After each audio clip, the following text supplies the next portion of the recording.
Corona संक्रमण की बेकाबू रफ्तार थमने का नाम नहीं ले रही। भारत में पिछले कई दिनों से रिकॉर्ड पॉजिटिव केस सामने आ रहे हैं। देश में पिछले 24 घंटे में कोरोना के 3,15,000 से अधिक वर्ल्ड रिकॉर्ड नए मामले सामने आए, जबकि लगातार दूसरे दिन मरने वालों का आंकड़ा बढ़ा है। ताजा आंकड़ों के मुताबिक एक दिन में कोरोना महामारी की चपेट में आकर 2,100 से ज्यादा लोगों की जान गई है।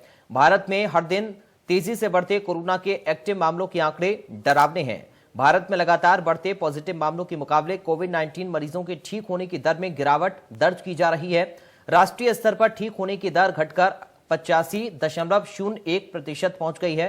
पिछले 24 घंटे के कोरोना के 3,15,000 से ज्यादा नए मामले सामने आए हैं, जबकि 2100 से अधिक कोरोना मरीजों की मौत भी हुई है इन 24 घंटे के दरमियान। तो क्या कुछ आंकड़ा कहता है, ग्राफिक के जरिए आपकी टीवी स्क्रीन पर हम आपको दिखा रही हैं। रिकॉर्ड तोड़ यह आंकड़ा है इस बार 3,15,000 के पार। 2100 लोगों की मौत की खबर है लगभग एक दिन के अंदर। इसके साथ ही महाराष्ट्र में 67,468 केस हैं, 568 लोगों की मौत हुई है।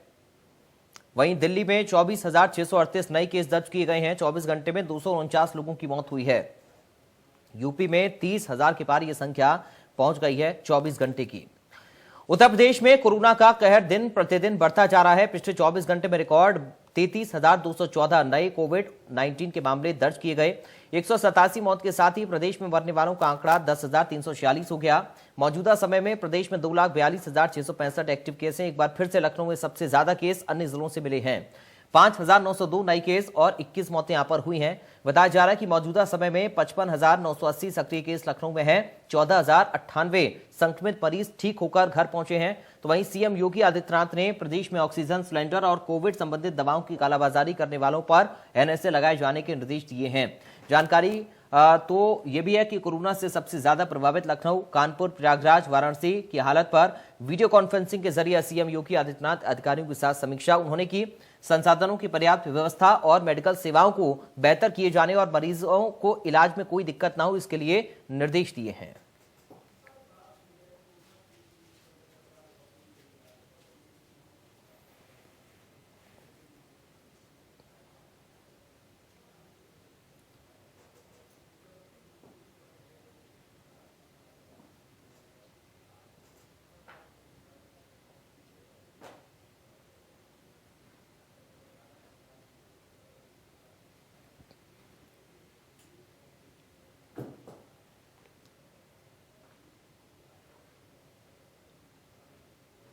हमारे साथ अलीगढ़ से संवाददाता महेश यादव जुड़ गए हैं अधिक बातचीत और जानकारी के साथ। महेश, अलीगढ़ की स्थिति क्या कुछ कहती है? 24 घंटे का आंकड़ा क्या है? कोरोना का स्थिति क्या कुछ है? प्रशासनिक तौर पर व्यवस्थाएं कैसी आप देख रहे हैं महेश? जी बिल्कुल, देखिए हमारे यहाँ अलीगढ़ में अब तक जो एक्टिव केस हैं वो लगभग 900 तक पहुंच गए हैं। जो कल की हम बात करें तो कल भी हमारे यहाँ 8 मौतें हुई हैं, उससे अगले दिन भी 5 मौतें हुई थी। तो लगातार मौत का आंकड़ा बढ़ता चल रहा है। इसको लेकर के हालांकि प्रशासनिक स्तर से पूरे प्रयास किए जा रहे हैं, लेकिन फिर भी अभी सफलता मिलती नजर नहीं आ रही है। उसकी सबसे बड़ी वजह मानी जा रही है कि लोगों के द्वारा मास्क ना पहनना, सोशल डिस्टेंस का पालन ना करना, यही सभी वजह निकल करके आ रही है। सबसे बड़ी अगर बात करें तो ऑक्सीजन की किल्लत की बात सामने आ रही है। आज ही सुबह एक जो खबर जो है काफी वायरल हुई, जिसमें कहा गया कि एक एसजेडी प्राइवेट हॉस्पिटल है, उसमें कोविड का जो वार्ड बनाया है उसमें 5 लोगों की डेथ हो गई। इसमें जिलाधिकारी ने जांच के दौरान उन्होंने पाया कि इनकी मौत जो है ऑक्सीजन की कमी से नहीं हुई है। हालांकि 5 लोगों की जो डेथ का आंकड़ा लेकर के प्रशासन काफी आप लोगों को इस तरीके से रोका जा सके। जी, रिकवरी की अगर हम बात करें महेश, तो रिकवरी दर क्या कुछ कह रही है वहां पर? क्या रिकवरी दर बढ़ रही है या फिर घट रही है जिस हिसाब से केसेस बढ़ रहे हैं? जी बिल्कुल, रिकवरी की बात की जाए तो रिकवरी की दर भी बढ़ रही है। बाकायदा जो मरीज है वो कल 80 के लगभग मरीज स्वस्थ होकर के निकले हैं। लेकिन समस्या ये सबसे बड़ी जो आ रही है, जो डेथ का करके निकले हैं, लेकिन समस्या ये सबसे बड़ी जो आ रही है, जो डेथ का आंकड़ा है वो लगातार बढ़ता जा रहा है। इसको लेकर के लोग काफी आशंकित हैं। उनका ये मानना है कि आखिर जो मौत का आंकड़ा इतनी तेजी से बढ़ता चल रहा है उसको कैसे काबू में किया जाए। अगर महेश हम बात करें पिछले 1-2 दिन, 3 दिन या सप्ताह भर की, तो केसेस किस तरीके से बढ़ रहे हैं? क्या दर है केसेस बढ़ने की और क्या स्थितियां और ज्यादा बिगड़ती हुई नजर आ रही हैं?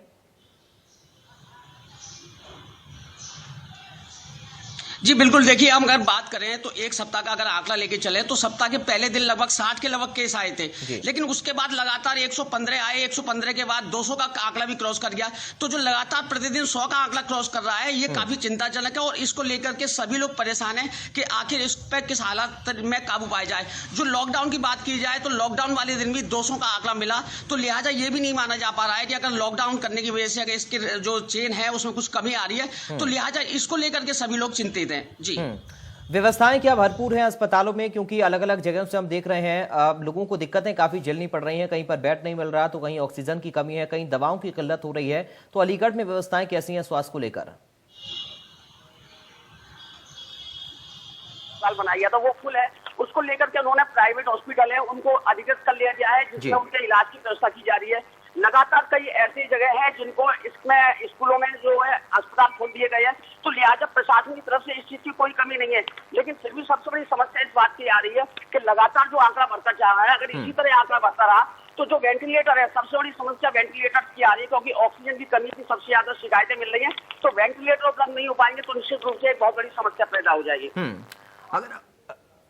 महेश, अगर हम बात करें अलीगढ़ में जागरूकता की, क्योंकि सबसे ज्यादा जरूरी कोरोना के मामले में जागरूकता है, तो क्या लोग अवेयर हैं इस बात को लेकर? क्योंकि साफ तौर पर जब प्रदेश के मुख्यमंत्री कह चुके हैं कि लोगों की आजीविका का भी हमें ख्याल रखना है, इसलिए हम लॉकडाउन नहीं लगा रहे हैं, सिर्फ वीकेंड लॉकडाउन हम लगा रहे हैं, तो क्या लोग जागरूक भी हैं? अगर लोग जागरूक नहीं होंगे तो जाहिर तौर पर और कड़े कदम सरकार को उठाने पड़ सकते हैं। जी बिल्कुल, देखिए जिस तरह हम बात करें तो प्रशासन की तरफ से ये आदेश दिया गया था कि अगर कोई भी दुकानदार खुद मास्क लगाएगा और बिना मास्क पहने हुए व्यक्ति को कोई सामान नहीं देगा, लेकिन उसके बावजूद भी इस पर कोई अमल होता हुआ नहीं दिख रहा है। बाजारों में बिल्कुल बाकायदा बिना मास्क के लोग घूम रहे हैं। हालांकि पुलिस प्रशासन की तरफ से चालान भी बड़ी संख्या में किए जा रहे हैं, कल भी 300 के लगभग चालान किए गए।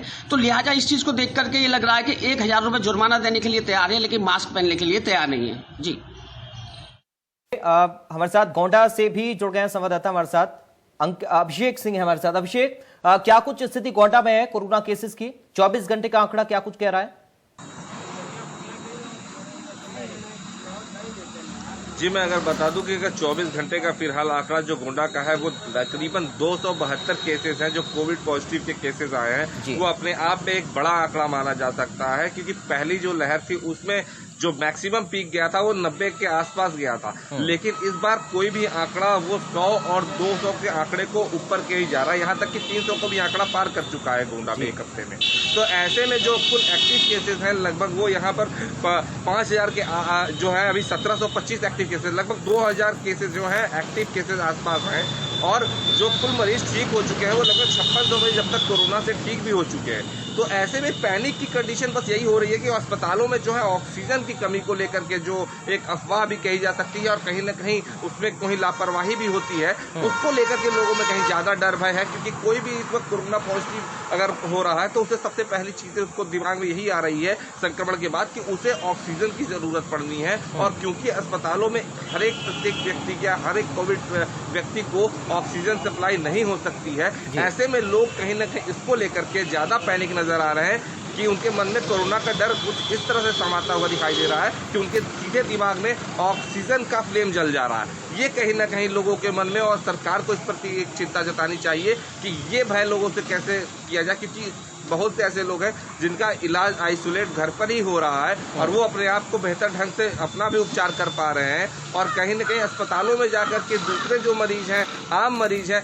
उनको भी असुविधा होती है जब कोविड के मरीज वहां पहुंचते हैं, क्योंकि आपस में वहां क्या है जो तालमेल है डॉक्टरों का वो कहीं न कहीं सामंजस्य जो है वो नहीं बन पा रहा, क्योंकि पैनिक की कंडीशन हो जाती है, परिवार आते हैं, चिंता जताने लगते हैं और माहौल जो है एकदम अफरा तफरी का हो जाता है। तो ऐसे में कहीं न कहीं जो है ऑक्सीजन की बात जो बार बार आ रही है और ये जो रेमडेसिविर इंजेक्शन है, इस तरह की लोगों के मन में यह अफवाह है कि इसके बगैर कोविड का इलाज संभव नहीं है। अभिषेक, ये एक बड़ा कारण है पैनिक सिचुएशन जब लोग क्रिएट करते हैं तब फिर कालाबाजारी भी दवाओं की शुरू हो जाती है, ऑक्सीजन की शुरू हो जाती है, और ये सिचुएशन हमने देखी है। लेकिन अस्पतालों में व्यवस्थाएं आप वहां पर क्या देख रहे हैं? क्या भरपूर इंतजाम आपको लग रहे हैं या फिर ये जो सिचुएशन है इसको पैनिक और ज्यादा बनाया जा रहा है?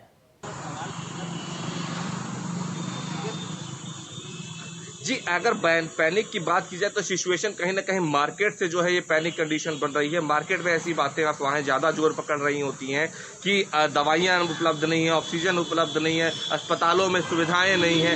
ऐसा बहुत कुछ नहीं हो सकता। ऑक्सीजन को लेकर के कहा जाता है, अगर गोंडा में अगर यहाँ जो कोविड हॉस्पिटल बनाया गया है जो लगभग 200 बेड का है, वहाँ पर अगर बात की जाए तो मरीज हैं वहाँ पर सरकारी अस्पतालों में, यहाँ तक कि प्राइवेट हॉस्पिटल्स को भी अनुमति दी गई है जहाँ पर इलाज हो रहा है और ऑक्सीजन वहाँ भी है। हाँ, ये बात जरूर है कि वहाँ वेंटिलेटर्स को चलाने वाले जो कर्मी चाहिए उनकी जरूर कमी है। ऑक्सीजन की जो बातें हैं उसमें कहीं ना कहीं अभी प्रशासन ने कल ही अब छापेमारी की थी कि ऑक्सीजन की कहीं कोई कालाबाजारी तो नहीं हो रही, ऐसी कोई बात अब तक सामने नहीं आई स्पष्ट रूप से, लेकिन अफवाहों का दौर जो है दवाओं को लेकर। अभिषेक, आप मेरे साथ बने रहिए, महेश आप भी मेरे साथ बने रहिए। सूरज का हम रुख करेंगे जो कानपुर से हमारे साथ जुड़ गए हैं। सूरज, कानपुर की स्थिति क्या है?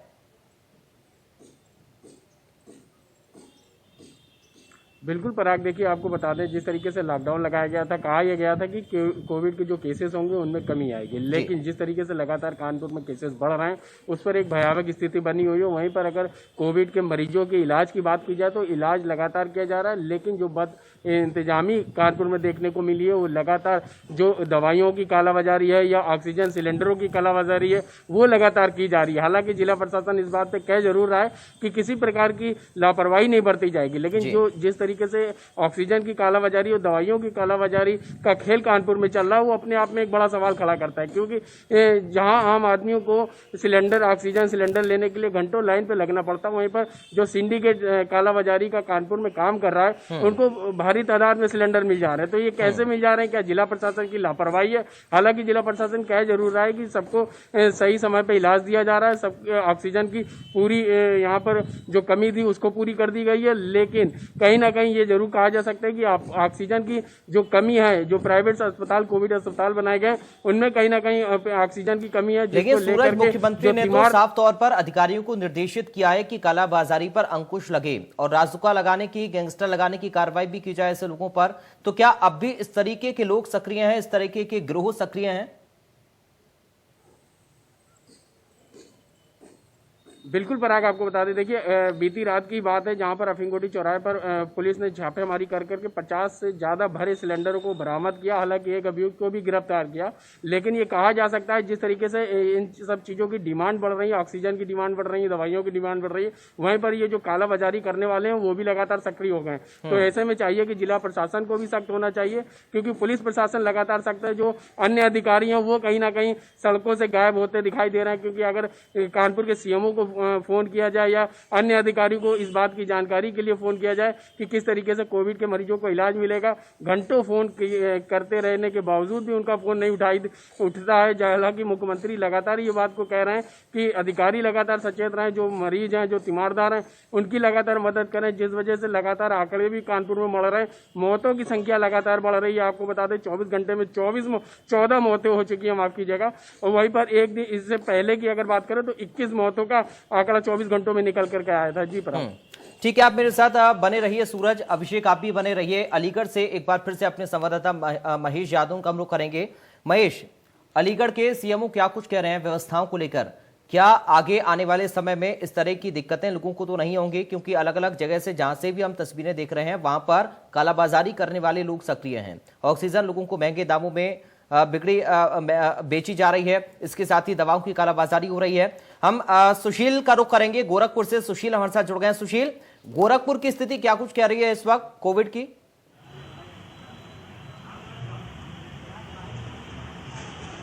देखिए पराग, निश्चित रूप से कोविड की अगर बात करें तो हर दिन जो है 700, 800, 900, 1000 के आसपास जो है मरीज मिल रहे हैं। ऐसे में कल की अगर बात करें तो 24 घंटे में 976 जो है संक्रमित व्यक्ति मिले हैं और अभी तक टोटल आंकड़ा जो है 31,618 के आसपास हो चुका है और एक्टिव केसों की संख्या तकरीबन 7,359 के आसपास है और 2 की कल मौत हुई थी, यानी 399 के आसपास गोरखपुर जिले में मौत हो चुकी है। अब ऐसे में आप समझ सकते हैं कि आंकड़ा किस कदर बढ़ रहा है और किस तरह से जो तस्वीरें हैं वो भयावह होती जा रही है। अब ऐसे में जो लगातार कालाबाजारी की बात आ रही है तो हर चीज़ों में कालाबाजारी हो रही है, चाहे वो फिर गैस को लेकर के हो, इंजेक्शन को लेकर के हो, दवाओं को लेकर के हो, मास्क को लेकर के हो या फिर तमाम चीज़ों को लेकर के हो। जब जब स्थितियाँ होती हैं तब तब जो है कोई भी चीज़ यानी जब बीमारी बढ़ती है और ये अपने चरम पे जाती है तो उसकी कालाबाजारी शुरू हो जाती है। और शायद यही वजह है कि हर जिलों में इस तरह की तस्वीरें सामने आने लगती हैं। गोरखपुर में भी इसी तरह की तस्वीर देखने को मिल रही है। और जिस तरह से संक्रमितों की संख्या लगातार बढ़ रही है, हॉस्पिटलों की संख्या आपको पता ही है कि कितनी सीमित है। ऐसे में 4 और हॉस्पिटलों को जो है परमिशन दिया गया है, लेकिन सबके संसाधन सीमित हैं, सबके पास ऑक्सीजनों की एक लिमिटेशन है। लेकिन गोरखपुर के लिए एक अच्छी बात यह है कि यहाँ के एक आईजीएल जो है कंपनी है जो है उसने जो है अपने जो दूसरे जगहों से ऑक्सीजन देने की बात कही, यानी 30 से 40 टन जो है उत्तर प्रदेश में सप्लाई देने की बात कही है। तो इस वजह से माना जा रहा है कि ऑक्सीजन की कमी फिलहाल गोरखपुर में नहीं होगी, लेकिन स्थितियाँ दिन पर दिन बद से बदतर होती जा रही है। अगर रिकवरी की हम बात करें, केसेस की हम बात करें, तो क्या कुछ आंकड़ा कह रहा है क्या ये जो केसेस लगातार बढ़ रहे हैं सुशील, उसके मुकाबले रिकवरी बढ़ रही है या घट रही है? स्थिति क्या कुछ है मरीजों को लेकर?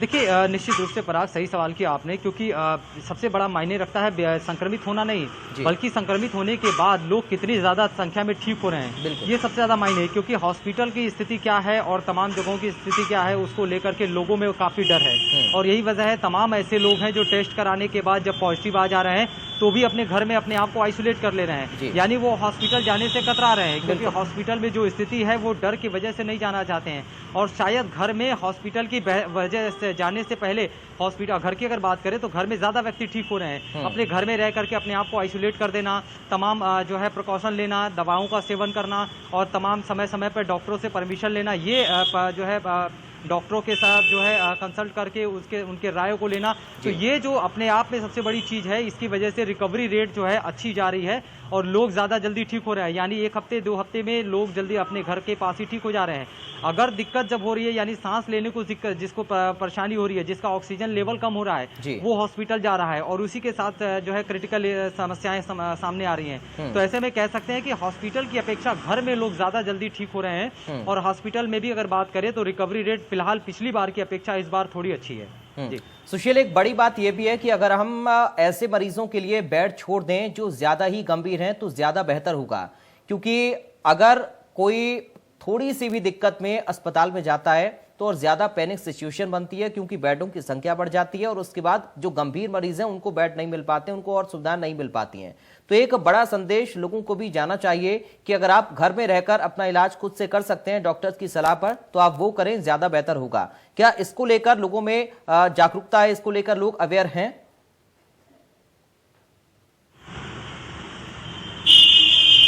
बिल्कुल पराग, निश्चित रूप से लोगों में अवेयरनेस बहुत ज़्यादा है। और सबसे बड़ा उदाहरण तो प्रदेश के मुख्यमंत्री योगी आदित्यनाथ हैं। जब वो अपने आप को जो है कोविड-19 पॉजिटिव होने के बाद भी उन्होंने अपने आप को आइसोलेट कर लिया और खुद जो है प्रिकॉशन लेते लेते धीरे धीरे स्थितियों को अपने जो है काबू में कर रहे हैं। तो ऐसे में एक सबसे बड़ा संदेश तो वही है, सबसे बड़ा उदाहरण तो वही है। और उनको देख करके लोग भी अब इस चीज़ को समझ रहे हैं और अपने घर में रह करके अपने को आइसोलेट कर रहे हैं। यानी अपने घर में रह करके काढ़ा और तमाम चीज़ों को लेकर के, दवाओं का सेवन करके और पूरे एक जो कोविड-19 के जो प्रोटोकॉल है उसका पालन करते हुए अपने आप को जो है स्वस्थ कर रहे हैं। तो एक अच्छा संदेश है और निश्चित रूप से लोग इसका पालन भी कर रहे हैं। और तमाम अगर आपको बताऊं आंकड़े, तो जितने आंकड़े अभी तक गोरखपुर में आए हुए हैं, यानी 31,618 के आंकड़े जो आए थे, उसमें से तकरीबन 3/3 आंकड़े ऐसे हैं जो घर पे आइसोलेट रह के वो ठीक हो रहे हैं। तो आप समझ सकते हैं कि लोगों में किस तरह का जागरूकता है। जागरूक भी कह सकते हैं और लोगों को थोड़ा भय भी है। वो हॉस्पिटल जाने से कतराते हैं। जब थोड़ा क्रिटिकल हो जा रहा है, सांस लेने में दिक्कत हो रही है, ऑक्सीजन की कमी हो रही है, तभी वो हॉस्पिटल जा रहे हैं। वरना वो घर पे रह करके ही जो है अपने परिवार के बीच रह करके अपने आप को ठीक करने की कवायद कर रहे हैं। ठीक है, आप बने रहिए। अभिषेक, क्या गोंडा में भी इस तरीके से लोग जागरूक हैं, इस तरीके की अवेयरनेस लोगों के अंदर है? अभिषेक जी, मैं बता दूं कि अगर गोंडा में भी बात की जाए तो ऐसे वर्ग जरूर हैं यहाँ पर जो अपना इलाज खुद ही संयम से रख करके अपना इलाज खुद ही आइसोलेट होकर के घर पर कर रहे हैं। यहाँ पर के कुछ ऐसे लोग भी दिखे हैं कि अगर उन्हें दूर दराज में कोई उनके साथ रहा और वो उसके अंदर सिम्टम्स दिखाई दे रहे हैं, बाकायदा उसने अब तक जांच भी नहीं कराया, उसके पहले कुछ लोग अपने आप को आइसोलेट कर ले रहे हैं। तो ये कहीं ना कहीं दिखा रहा है कि लोग इसके प्रति अब चिंतित हो रहे हैं। और क्योंकि कुछ ऐसी घटनाएं सामने आई हैं कि लोग जिन्होंने खुद अपना जाँच नहीं कराया, उनके साथ, उनके घर में किसी के साथ कोई ऐसी अचानक से किसी की मृत्यु हो गई। तो ऐसे में ये जो कंडीशन बन के सामने आ रहा है। ये कहीं ना कहीं लोगों के मन में डर बैठाया है और कोरोना के लिए जो सजगता है वो ये इस कारण से बढ़ रही है कि कुछ ऐसे लोगों की अप्रिय मौत हो जा रही है, जिससे लोग चिंतित हो गए हैं कि कोरोना कहीं ना कहीं उनके आसपास भी हो सकता है। जरूरी नहीं है कि उनकी जांच जब तक वो कराएं तब तक ये मौका मिले। तो ये कहीं ना कहीं सजगता का कारण बन रहा है कि लोग अपने आप से ही अब अपने इलाज करना शुरू कर दिए हैं। मेडिकल स्टोर्स में भारी जो जमावड़ा देखने को मिल रहा है और दवाओं की खरीद हो रही है।